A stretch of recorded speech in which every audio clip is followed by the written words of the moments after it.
सिजिमाली खनि खनन पर रास्ता निर्माण को नहीं रायगड़ा प्रशासन एवं खनि प्रभावितों मध्य एबे भी छकापंछा जारी रही। प्रस्तावित खनि खनन को लोके तीव्र विरोध करिसेंती। पुलिस एवं जनता मध्य होइतिबा संघर्ष पर आज बीजेडी एक fact finding team Kashipur block Kantamal गाँव में पहुंची।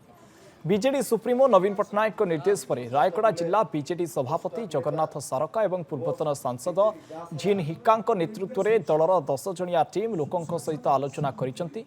प्रभावितों सहित आलोचना करी एही टीम खनि खनन और रास्ता निर्माण को विरोध करिसेंती। लोकों मतामत नेबा सह सरकार पुणी एही अंचल में ग्राम सभा करिबा पई आह्वान दैछंती। बीजेडी टीम कंटामाल और सागबारी अंचल गस्त करिबा परे दल सभापति नवीन पट्टनायक को रिपोर्ट प्रदान करिवे। देखो ये जो प्रशासन जो प्रकार भाव में दमनलीला कर